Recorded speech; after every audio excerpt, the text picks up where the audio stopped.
ঘুষ দিয়ে যে আপনি চাকরিটা নিয়েছেন, সেই চাকরিটা কি ধরনের চাকরি নিয়েছেন সেটার উপর নির্ভর করবে। অর্থাৎ আপনি ঘুষ না দিলে আপনি অযোগ্য ছিলেন, সার্টিফিকেটের কমতি ছিল, কথার কথা বয়সের সমস্যা ছিল, শরীরের গঠনের সমস্যা ছিল, অথবা যিনি চাকরি দিচ্ছেন তিনি যে শর্তগুলো দিয়েছেন সেই শর্তের মধ্যে কমতি ছিল।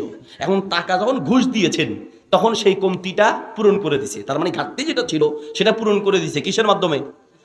প্রশ্নটা ভালো করে বুঝবেন, নাহলে কিন্তু বিপদ হবে। আমি আবার বলছি, আপনি একটা চাকরি নিয়েছেন, সেই চাকরিটা ঘুষ দিয়ে নেওয়ার ক্ষেত্রে আপনার কোনো ঘাটতি পূরণ করেছেন। আপনি ওই চাকরির জন্য অযোগ্য ছিলেন, কিন্তু টাকা দেওয়া বা ঘুষ দেওয়ার কারণে আপনি যোগ্য হিসেবে নির্বাচিত হয়েছেন। এরপরে আপনি যতদিন ওই চাকরি করবেন, যত টাকা ইনকাম করবেন, সব টাকা হারাম হবে। ওই চাকরি হারাম, ওই টাকা হারাম, ওই প্রতিষ্ঠানে চাকরি করাও আপনার জন্য হারাম। এবং এই অবস্থায় মারা গেলে কিয়ামতের মাঠে আসামির কাঠ করে দাঁড়াতে হবে।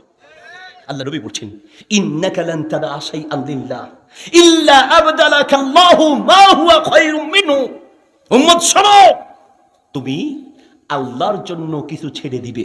কার জন্য? কার জন্য? আল্লাহর জন্য। আল্লাহ বলেছেন এটা হারাম, আল্লাহর বিধান অনুযায়ী চাকরি হারাম।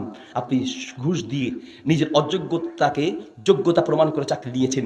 সুদের চাকরি, ঘুষের চাকরি, হারাম চাকরি, হারাম ব্যবসায় আপনি জড়িত আছেন। এই যে হারামটা, আল্লাহ নবী বলছেন যদি আল্লাহর জন্য তুমি কিছু ছাড়তে পারো, ইল্লা আবদালাকাল্লাহু মা হুয়া খায়রুম মিনহু, আল্লাহ নবী বলছেন তার চেয়ে উত্তম ব্যবস্থা স্বয়ং আল্লাহ তোমার জন্য দুনিয়াতেই করবে। আল্লাহু আকবার। তার চেয়ে উত্তম ব্যবস্থা আল্লাহ তোমার জন্য করবে।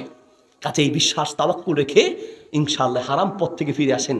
এর চেয়ে উত্তম রিজিকের ব্যবস্থা কে করতে পারেন? সূরা হুদের 6 নম্বর আয়াত আল্লাহ বলেছেন, ওয়ামা মিন দাব্বাতিন ফিল আরদ ইল্লা আলাল্লাহি রিজকুহা। এই পৃথিবীর প্রত্যেকটা প্রাণীকে রিজিক দেওয়ার দায়িত্ব শুধু কার হাতে? আল্লাহর হাতে। সূরা তালাকের 3 নম্বর আয়াতে আল্লাহ বলেছেন, ওয়ায়ারযুকুহু মিন হাইসু লা ইয়াহতাসিব। বান্দা এমন জায়গা থেকে আল্লাহর রিজিকের ব্যবস্থা করবে তুমি বান্দা কল্পনাও করতে পারবে না। আল্লাহু আকবার। রিজিকের ব্যবস্থা কে করবেন?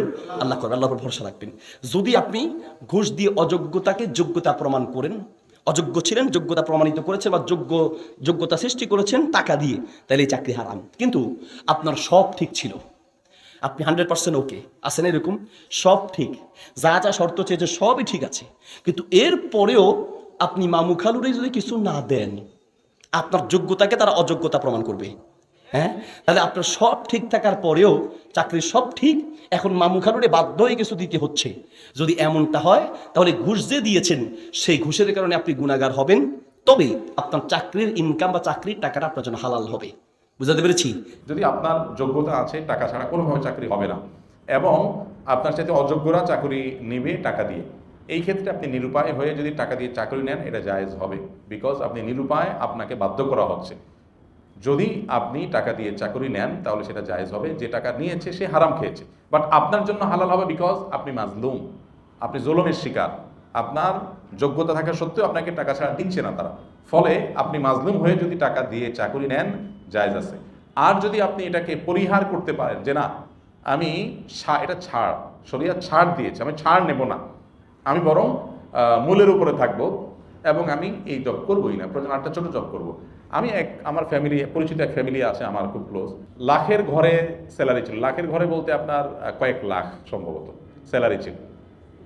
20,000 টাকা বেতনের একটা চাকরি এখন করে, ওই চাকরি ছেড়ে দিয়ে, এবং এমন এক জায়গায় বাসা, মানে এখানে পশ এরিয়া, মানে বাসা বলতে ঐতিহ্যগতভাবে বাপদাদার বাড়ি ওখানে, কিন্তু ফ্যামিলি চলে এখনো অনেক কষ্টে, অনেক কষ্টে। কোরবানি পর্যন্ত করতে পারে না, কোরবানি পর্যন্ত করতে পারে না, এত কষ্টে চলে। কারণ 20,000 টাকা বেতনের চাকরি ঢাকা শহরে ফ্যামিলি নিয়ে কীভাবে টিকে? কঠিন। কিন্তু আলহামদুলিল্লাহ কোনো অভিযোগ নাই, খুব হ্যাপি, কারণ আল্লাহকে খুশি করার জন্য সে স্যাক্রিফাইস করছে। ভাই, জান্নাত প্রত্যাশা করলে কিছু একটা স্যাক্রিফাইস তো করবেন। এখন আমাদের ব্যাপারটা এরকম দাঁড়াইছে যে আল্লাহ ঘুষ গাঁড় চাকরি বাকরি সব ঠিকঠাক রাখবো, জান্নাতও আবার চাই, জান্নাতও চাই। আরে ভাই, কিছু স্যাক্রিফাইস করলে তো আপনি জান্নাত প্রত্যাশা করবেন। আল্লাহ যদি বলেন যে জান্নাত কোন মুখে চাইলা, তুমি কি স্যাক্রিফাইসটা করলা, তুমি কি বলার আছে? আমি যদি বলি যে আল্লাহ দেখো এত বড় স্যাক্রিফাইস আমি করছি, তো বলা লাগবে না, অটোমেটিক আল্লাহ আমাকে জান্নাত দেবেন ইনশাআল্লাহ। তো এই জন্য যদি কেউ ঘুষ দেওয়া থেকে বিরত থাকে, না আমি ঘুষ দেবই না, তাহলে আল্লাহ তাআলা তাকে উত্তম বিনিময় দান করবে না। তো এখন কেউ যদি এরকম সিরিয়াস হয় যে না আমি দেবো না, অন্যায় কাজ আমি করবো না, তো সে আল্লাহর কাছে আদর লাভ করবে। কিন্তু কেউ যদি দেয়, সে দায়ী হবে না। ঘুষ দিয়ে যদি সে চাকরি নেয়, সে আল্লাহর কাছে দায়ী থাকবে না, বিকজ তাকে বাধ্য করা হয়েছে।